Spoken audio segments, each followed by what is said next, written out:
Hi soul family, welcome back to my channel. So today's video is going to be more of an unpopular opinion in the spiritual community. So I've really been this past couple months just been working with my shadow and doing a lot of deep emotional healing. I've been working with Mother Mary, God, just to really purge some things I don't want to bring with me into the new year. And I've come to realize a few things that I want to share with my collective as well, but take what resonates and leave what doesn't. So if this video is not resonating with you, leave it behind. You don't gotta be here, just go. But for those of you that it does resonate with, I want you to know that there's a safe space for you. It's okay to be a victim. And the reason why I say this with like a grain of salt. I say this with like compassion, because one thing I'm realizing is really being there for myself meant being there for all versions of me, being there for the version of me that felt powerless, the version of me that felt like life dealt her certain cards and that would be the only type of life she would ever live. That version of me, I had so much shame around that version of me, especially when entering into the spiritual community and just learning so much about like consciousness and how everything really works and why we shouldn't take this personally and how everything is a choice. While I do agree with those things, I do think that two things can be right at the same time. While it is a choice, I do think that we have to honor ourselves where we're at, and we have to also honor the versions of us that did feel powerless, that did feel like, oh my god, like the world is against me, right? Because that was your version, that was your own reality, whether or not it was an illusion or not. That version of you still exists. It still exists in the quantum field, right? And one thing I'm realizing is like, you know, on this entire spiritual journey, I tried to bypass so many emotions because I was like, you know, I could understand why certain people do what they do, right? A lot of the things that I've been through it has allowed me to really see into people and really understand them on a spiritual level. So I'd put my emotions aside because I'm like, you know what, why would I be upset about this when I can see that this person's acting out of their level of consciousness, or this person's acting out of all they ever knew to be true. These are their own personal beliefs. This is not a personal attack on me, right? So it would just became an unhealthy cycle of me trying to avoid my emotions. And what I realized is that didn't make a difference. Whether or not I said to myself, oh, this is a choice, you know, I can choose not to feel this way, didn't mean that I didn't feel that way. And my shadowed self, my that darker part of me felt like a victim. That version of me that was full of anger, rage, that version of me felt like a victim. And it's just the truth, right? And this is my truth, and that's why I wanted to share it, because I know there's people out there who think, you know, all I have to do is just get rid of this victim mindset and everything's going to be great. But you can't bypass the emotional feelings that come with feeling like a victim. Write down the reasons why you felt like a victim. And what I'm realizing is journaling has been a big help for me. So I've been rage journaling, just writing down all the things I wish I could say to someone, but I wouldn't actually say to someone, out of the mindset of feeling like a victim of that circumstance. While I can understand that I am not a victim and I've reclaimed my power, there's still times where I do feel like a victim because that mindset is still being shed, right? And when you're releasing the victim mindset, it takes time, guys. It's not just because you jump into the spiritual community and you can understand that, you know what, let's not take anything personal so I don't create suffering. There's still going to be layers of you that needs to be processed. And when I say this, is I really realized that growing up with a narcissistic stepfather and a mother who was emotionally unavailable, that made it easier for me to want to bypass my emotions, and it allows me to understand where it's coming from. So that victim version of yourself, there's a lot of answers within it, but if you're shaming it or trying to push it away and just like get all on cloud nine and be feeling blissful and all these good emotions that come with feelings, being spiritual, it doesn't allow you to really feel the nasty part of being spiritual, like that real deep inner work, and it's uncomfortable. But it's the truth, you know. And I wrote down, it's okay to be a victim. We need to learn to honor ourselves where we are at and all parts of ourselves, instead of trying to bypass our emotions with trying to say that everything is a choice. Because, you know, like, yes, I do understand everything being a choice, but when you're in the state of mind of being a victim or feeling like the victim, saying it's a choice doesn't make a difference, right? And if you're trying to heal from those wounds, really just write down why you feel powerless and the reasons why you feel powerless, right? Next to them, how can you change this from being powerless to something that makes you feel powerful? That is how you can begin to slowly unravel and get out of this mindset. Because once you start to show up for yourself in the ways that you wish that other people did, then you reclaim your power and you don't allow your past to define you any longer.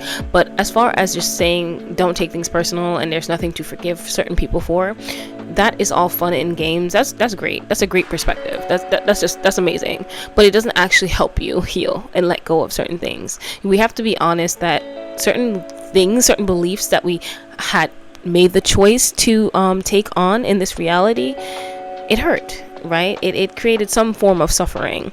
So we still have to heal from that form of suffering. We can't just bypass it because we're on a spiritual journey and we've now awoken.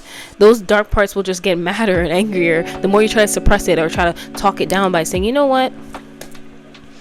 But you know what? Becky was just acting out of her level of consciousness. So yeah, let's just forgive her and kumbaya. Y'all think that like the universe and God really wants you to just be in a state of forgiveness all the time? It's a walk. It takes time. You have to really honor how you feel. Be honest. If you think that bitch was a bitch, then she was a bitch. Okay, feel it. Feel that anger until you're ready to forgive. That's why I say honor every single part of you, because not trying to skip to the end where you feel forgiveness doesn't actually make you forgive the person. And that's why I really do want to talk to those of you that are still dealing with victimhood or feeling like you are a victim. Writing down what you wish you could say to someone for how they've treated you is perfectly okay. Rip that paper up when you're done. Journal about it. Whatever you need to do. But the ways that I realized that, to reframe your mindset afterwards, after feeling like, you know what, I felt powerless in this situation. Why did I feel powerless in this situation? How can I show up for myself in a new, better way? So, like, for example, growing up with a narcissistic father who gaslights you your whole life, right? You can write down, I felt angry, I felt powerless because no one ever understood me or believed me. So, and then after that, you can write, okay, because no one ever understood me and I felt powerless and sad and not seen, what can I do for myself now is to always make sure that I trust my intuition, believe myself. I don't need to see facts. I don't need to go for proof. Just believing myself when I have a feeling, trusting that gut. That's how you reclaim your power instead of allowing yourself to sit in the mindset of feeling like a victim. So honor all parts of yourself. And I'm saying this because, like, guys, I used to have so much shame around actually admitting that I felt like the victim in my life. But once I've really just sat with my shadow and just had conversation after conversation after conversation, I realized that there's no shame around it. I needed to feel powerless to feel powerful. You can't have one without the other. And everybody in the spiritual community likes to act like they never felt like the victim before, right? To their circumstances or their situation. You have to start somewhere. You have to realize I've had enough. But that starts with the person. You have to be ready. You have to be ready to unlearn certain conditioning, and it's painful. Releasing the victim mindset is a painful thing to do, because anything that doesn't go the way you plan it to, there comes that voice, right? And that's when you need to continue to give yourself compassion. And that's why I said to make space for this version of you, because if you are at a difference with it, or if you feel like, oh my god, this is beneath me, I'm on a spiritual journey, why am I still feeling like this, then you won't actually acknowledge the things that come up that need to be purged out of your system. You will run from it and just try to like rationalize it, or use spirituality as a coping mechanism to not actually feel your feelings, and that does not help you. It doesn't help you one bit. What actually helps you is to feel and to let go and to cry and release and be honest with yourself. And that's why I said, you don't gotta tell nobody about it. Just journal about it. Write it down. For me, I wrote a letter like to my mother, like what I wish I wanted to say to her.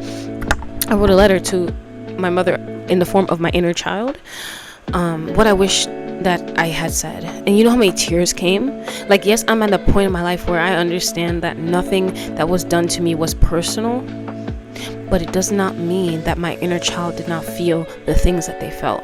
When I wrote down everything that I needed, so many tears came. I just asked my inner child, what do you wish that you said? What did you need to say at the time when you felt so powerless, when you felt like a victim to the world, or the universe just hates you, God hates you, everybody just hates you? What did you want to say to the people who you called parents? What did you need to say? When I allowed my inner child to really get on stage and speak, instead of shaming her for feeling like a victim, so many tears came. So I don't know if this video made sense, or if I even touched on the points that I really needed to, because I wrote down some other things. Let me see. Don't allow yourself to stay there. So when you do write down the things that happened to you, how did it make you feel and why. So those are some journaling prompts that you can use while you're working with coming out of this victimhood mindset. But don't allow yourself to stay in that energy. This is just for you to work with your shadow and allow yourself to really just purge that energy. But if you're not ready to let go of feeling like a victim, that is okay too. At the end of the day, it is always your choice. I'm not here to tell anybody to rise up. No, you rise up when you're ready. The only person that can tell you to rise up is you and God. Okay, that's it. So when you do write down your why did it make you feel that way, just turn your response into new ways to be there for yourself. There's always new ways that you can show yourself love and just truly be there for yourself. And keep a self-love journal. That is something that has really helped my life. Really just writing to my inner child, writing love letters to my inner child, reaffirming new beliefs to my inner child, saying that, you know what, you may have felt this way before, but let me show you how I love you now. Okay, and being there for yourself every day, showing up for yourself every day, even if you feel like you're backsliding into the mentality of feeling like you're powerless. That's when you need more compassion, more hugs. Be there for yourself. Really, really be there for yourself. All versions of yourself. I'm not going to be one of those spiritual people that tell you, oh, feeling like a victim is terrible. You need to feel powerful and know that everything is a choice. Wow, that's fun to hear. That's really fun to hear. I'm not gonna tell you that. So be there for yourself in all moments, not just the moments that you feel like, oh yes, this spiritual shit is working. And the days when you feel like, oh my God, I'm backsliding. Be there for yourself. Don't run from it. Don't run from that feeling. So that's everything I wrote down, and I hopefully touched on all the topics that I needed to talk about today. I'm not really sure what the structure of this video is, but I just know that this is something I really needed to get off my chest, and I hope it made sense to those that really truly need it. I did my best to relay how I'm like processing this in my mind, and you know, at the end of the day, my perspective is always changing. So run this through your own internal compass and check in with your guys if this resonates. I'll always tell you that don't just listen to my words. Run it through your own guides and figure out if it resonates for you. But I'm just here to deliver a message that I felt was on my spirit to share. So I love you guys. Don't forget to like, comment, and subscribe, and I'll see you guys in my next video. And I love you guys. Bye bye.